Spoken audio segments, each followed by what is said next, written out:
Ton horoscope du jour, bienvenue sur ma page. Le bélier, tu as tout en maison 7 avec Vénus. Donc on est en train ici peut-être de rechercher l'harmonie à travers une personne, à travers l'amour, à travers une collaboration, une association.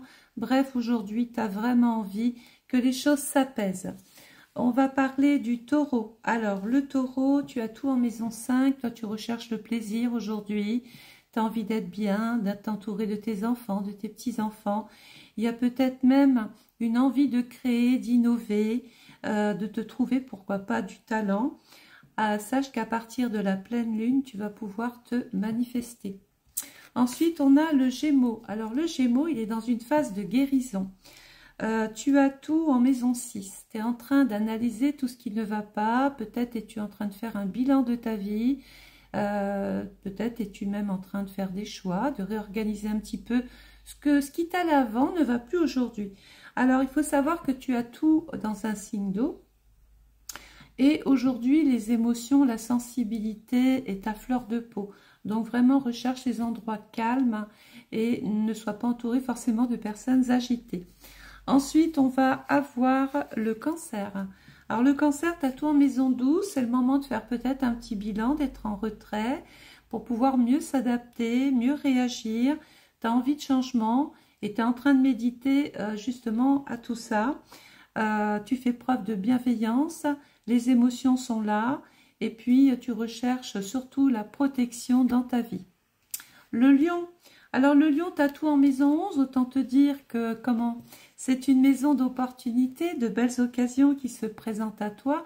Et la bonne nouvelle, c'est que c'est rassurant. Donc tu as des amis sur qui tu peux compter, tu as des projets qui commencent à se stabiliser. Tu peux même recevoir une proposition très sérieuse. On va aussi avoir la Vierge qui est en maison 2, les finances. La Vierge, ça te parle. Hein. Tu es dans une phase d'introspection. Tu es dans la méditation, la réflexion, tu cogites, tu penses, tu médites. On te dit fais une petite pause quand même, hein, voilà. Voilà. Et surtout continue de faire preuve d'humilité. On va parler aussi de la balance. Alors la balance, tu as tout en maison 4. Donc bien sûr, tu continues de rechercher l'harmonie, la beauté, l'inspiration chez les autres. La maison 4, tu recherches un foyer douillet, gentil, agréable. Il y a des choses qui sont en train de se mettre en place. On parle même d'un nouveau cycle pour toi, la balance. Et pourquoi pas une rencontre. Pour les célibataires, bien sûr. On va ensuite parler du scorpion. Alors le scorpion, tu as tout en maison 1. Eh bien, sache que c'est une journée où tu es habité par une forme de force, d'énergie. Tu es en mode combat, hein, le scorpion. Donc, tu vas vouloir oser, tu vas vouloir aller de l'avant. Tu as envie peut-être de te rapprocher de gens avec qui il y a des sentiments, avec qui il y a des affinités. Tu es dans une notion de partage, d'effort, d'échange. Voilà. Tu es animé par une passion évidente, tu fais preuve de force, de courage, de lucidité, de détermination. En tout cas, rien n'arrêtera le scorpion pendant cette journée-là. Ensuite, on va parler du Sagittaire. Alors, Sagittaire, tu tombes dans l'automne. Autant te dire que c'est le moment peut-être de faire le bilan, mais surtout de récolter les fruits de ton travail. Voilà. Tu es peut-être même dans la découverte, justement, grâce à ce bilan. La maison 3 ici te dit sois beaucoup plus éloquent, plus communicatif. Il y a d'ailleurs des échanges, des rendez-vous, des entretiens, des déplacements et peut-être des discussions très prononcées avec ton voisin. Ensuite, on va parler du Capricorne. Alors, le Capricorne, sache qu'à la nouvelle lune, là bientôt, tu vas pouvoir te reconnecter au monde des émotions, des sentiments.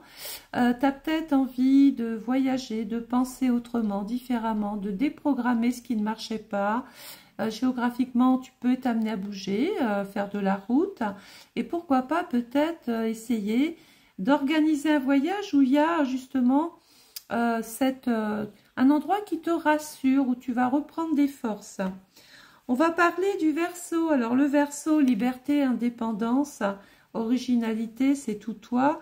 L'indépendance, tu peux la trouver dans ta vie de couple. Tu aimes cette liberté dans ton couple. Dans le travail, tu aimerais prendre des responsabilités. Tu vas tomber dans le dernier quartier de lune. Autant dire que là, tu es dans une phase de méditation, de réflexion. Et dans la maison 10, bah, ça touche la carrière. Donc, tu es en train drôlement de cogiter par rapport à des choses qui se peaufinent à l'horizon. Tu as besoin d'être assuré, que ça se structure, que ça se mette en place. Eh bien, rassure-toi, il y a des résultats qui arrivent. Le poisson. Alors, le poisson, alors toi, altruiste, hein, toujours, l'empathie, tu as du flair, grande intuition, tu as tout en maison 8, grande remise en question, le poisson. Hein. Et il y a Saturne qui est là, en plus, au-dessus de ta tête, qui te dit que tu as vécu ou que tu es passé par des expériences quelquefois douloureuses. Quelquefois, ces expériences t'ont obligé à faire un break dans ta vie, à prendre de la distance. Mais ce n'était que salutaire, parce qu'aujourd'hui, tu reviens avec une grande détermination, avec de la force, avec du courage, tu vas t'imposer, tu ne vas plus accepter d'être le petit canard, là, le dernier petit canard. Tu as envie vraiment de te servir justement de tout ce qui t'a abîmé et de le transformer en positivité, attitude. Eh bien, moi, je dis bravo les poissons. Voilà. Donc, si ce petit horoscope t'a plu, n'hésite pas de liker, de commenter, mais surtout de partager, les amis. Hein, ça, j'appuie là-dessus. Et puis, je vous retrouve bien évidemment demain. Bonne journée, portez-vous bien.